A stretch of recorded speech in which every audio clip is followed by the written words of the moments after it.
And now we proceed on stage with a speaker that is very close to me. He's actually the other co-founder of Promoty, the startup that I co-founded together with him 5 years ago now. This speech might be a little bit different. You will definitely remember this one. Trust me on that. So please welcome on stage Aleks Koha, co-founder of Promoty.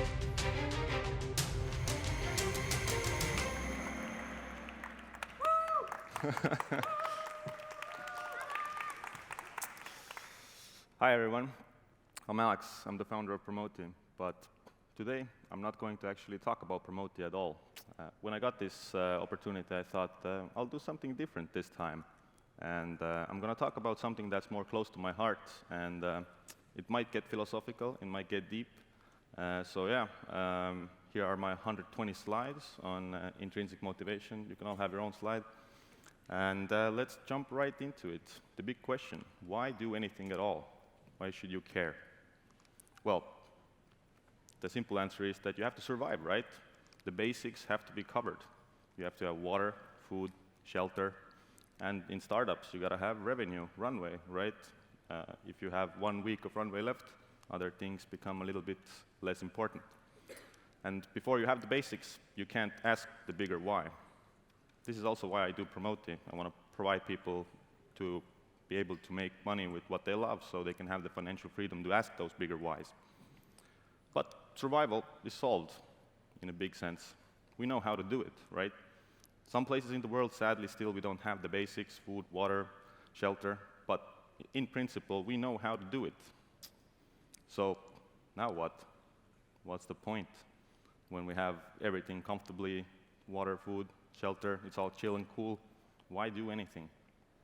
Well, to answer that question, or to try to answer that question, we're going to have to take a little journey through time, because we have to know where we came from and how we got to the place we are right now to try to understand why should we care.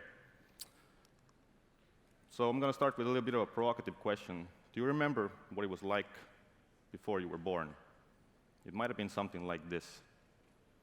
A vast nothingness might be the feeling that you're feeling. Of course, you can't remember that because you didn't exist, but at one point you did. Then what will it be like when you die? Well, that same nothingness is going to return, as far as we know.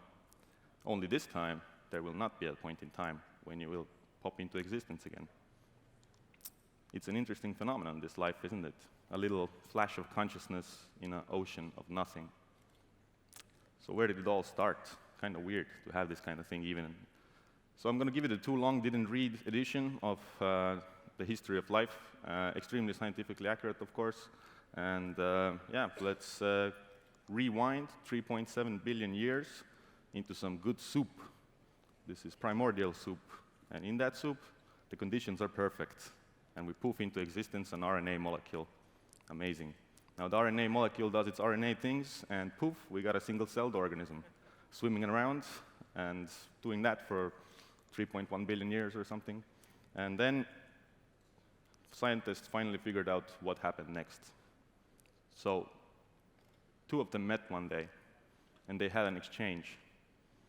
And it probably went something like this. Yo, you looking to cooperate? And the other one goes, lol, okay.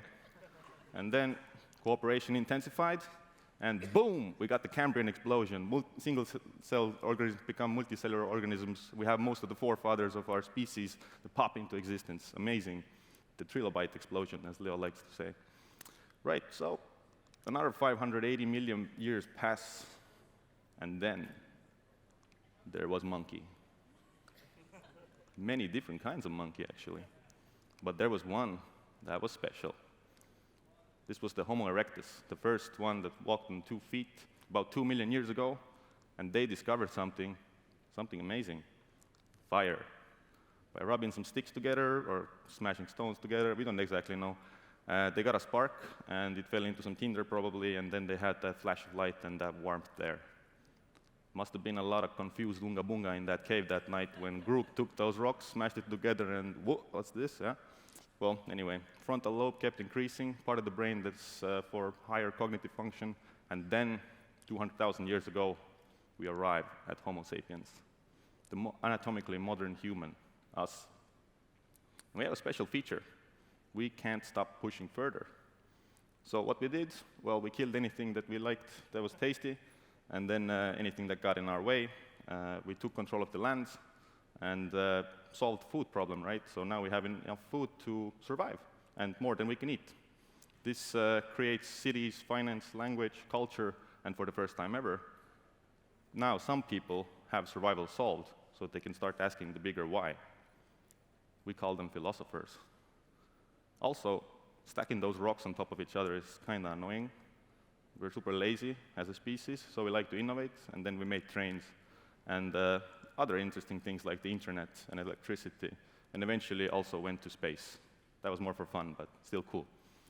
So 3.6998 billion years to emerge, and only 1,000 years to go from farming to space. That's interesting.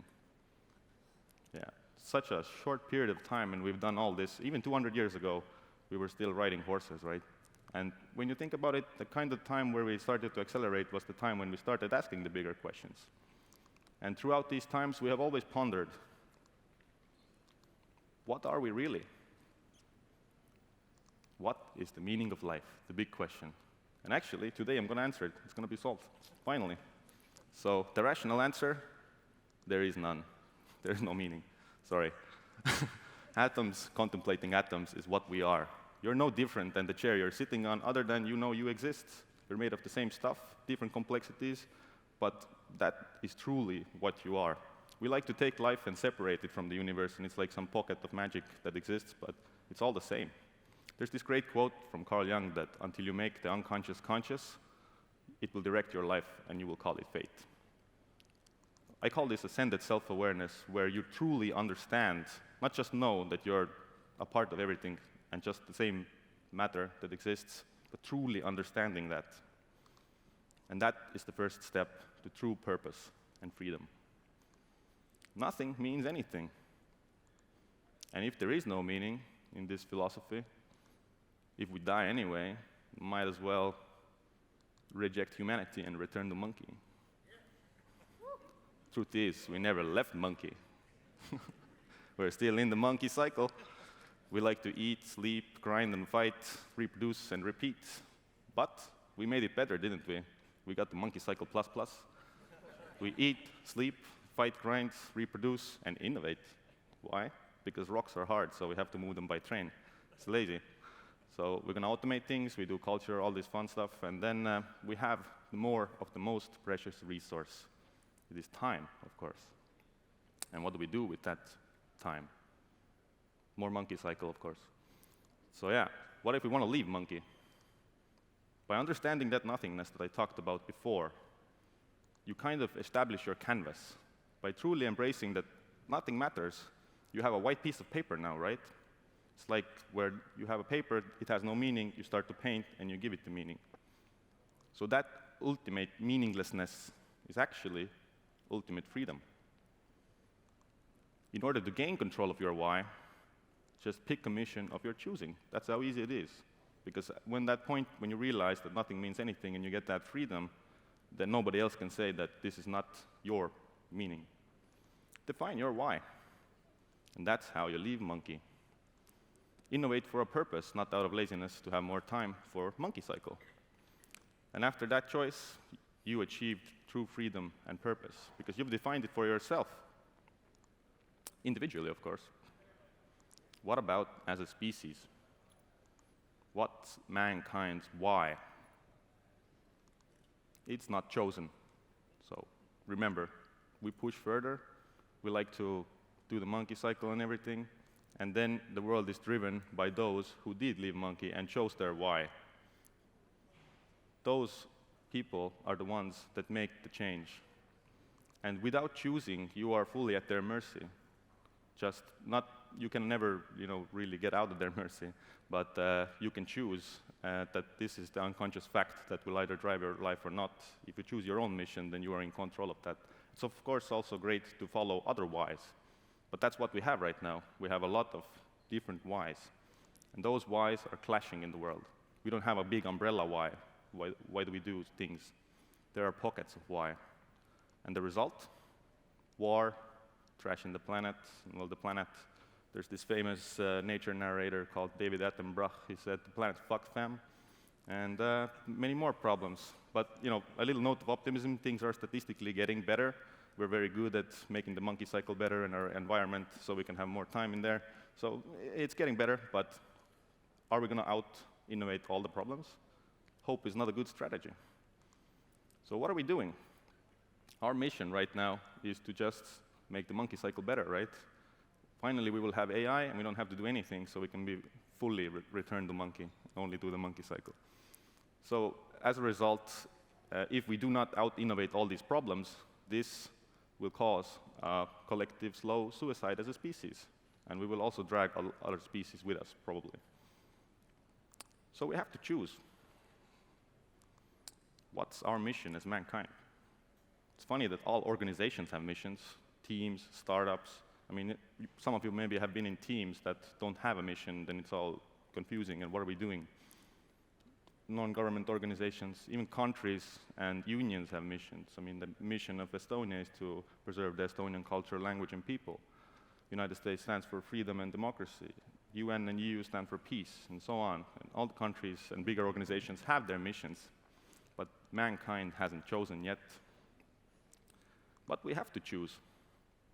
Or stay at monkey, which is also okay, and go extinct like all other monkey before us. So what will be our mission? I propose to save and expand life. It is the most interesting thing that we know of, as we just learned, that amazing, weird flash of consciousness. Why not dedicate our existence to preserving that? And I'm not only talking about having a cool nature park where you can go see some extinct lions, nearly extinct lions. I'm talking about, on the grand scheme of things, making our species and life immortal in the universe in general. Because eventually the planet's going to get eaten up, and we need to go out there in order to not vanish into nothing. But of course, it has to be a collective decision. It's not possible that then we will still have pockets of why. And of course, imagine what sort of unified mankind could achieve. Think of like the Apollo program. They decided that, hello, we're going to put man on the moon. All right, we did it. Crazy. All of you are crazy. What the hell are you doing? Yesterday, didn't you hear? They said 1 out of 167 make it to 10 million revenue. But still, you put together a team, you set the mission, you go at it, and you bring amazing things into the world. So imagine what that could be at a larger scale. It's an utopian idea, I know. It's not going to happen that everybody's going to be like, huh, okay, that was a good speech, so let's do a great meeting, and then we're going to say, let's do that. It's not going to happen. It's not going to be a generational thing. So it will take a lot of time, a shift in focus, a shift in mindset. I think we can teach it. The next generations need to get excited about the future and understand what they truly are at a young age. Because trying to shift that mindset for the older generations is going to be hard, because they've already gotten beaten up by life and the monkey cycle, so they don't like, what the hell are you talking about? But when I was like in 5th or 6th grade, I was like walking to math or something, and I was like, hold up, I'm thinking right now, what the hell is that? It exists? Huh? And then that got me curious, like, what is all this? So I started asking all these interesting questions, and I think that's the core to driving this curiosity. So if we can teach that to the next generations, they will get excited about science, and maybe it's cooler to be winning the science fair than being the best twerker and having the most followers now. So eventually, over generations, it can happen. So if there's no other takeaways from today's speech, then I'll summarize them here. First up, know what you are, understand that you are a part of this nothingness, and establish your canvas. But also remember that it takes nothing to make something. They're mutually exclusive, right? Once you've done that, choose your story. Start painting on that canvas. And leave monkey. Innovate for a purpose. Help others leave monkey. And as a result, save all future generations. I hope this helps, so if at least one person will go from 0 to hero after listening to this, then I'll consider it a success. And with that said, thank you, and leave monkey.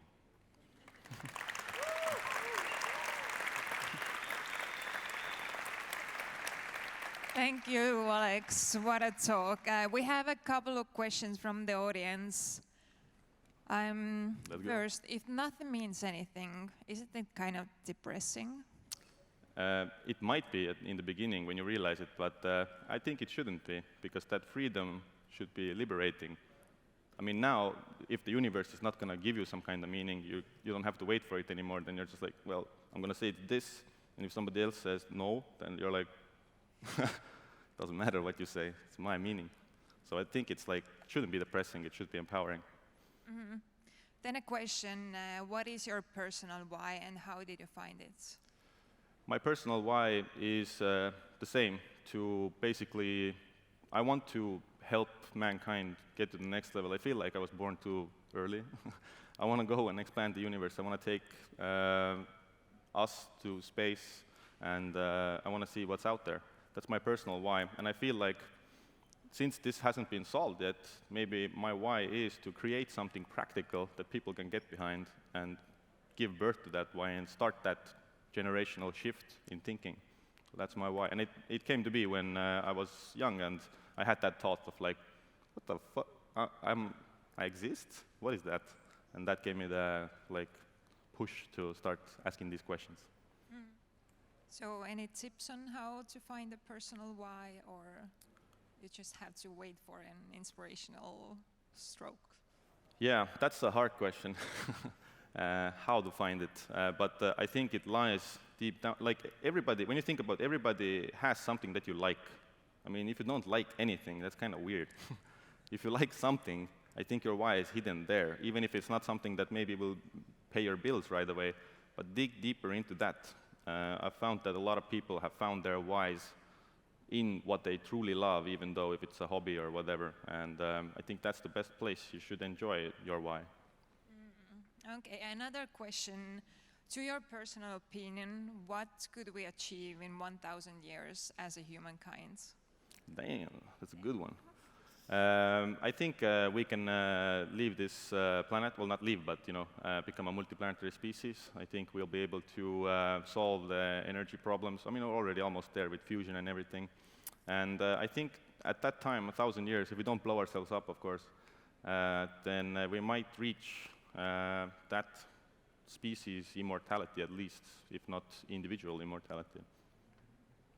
Okay, and the last question, Alexei from Latvia is asking, are you willing to return Monkey for a short span of time, like 2 days this weekend? Hell yeah, we have summer days, so I'm going to regress into trilobite. Amazing. Give another round of applause to Aleks Koha.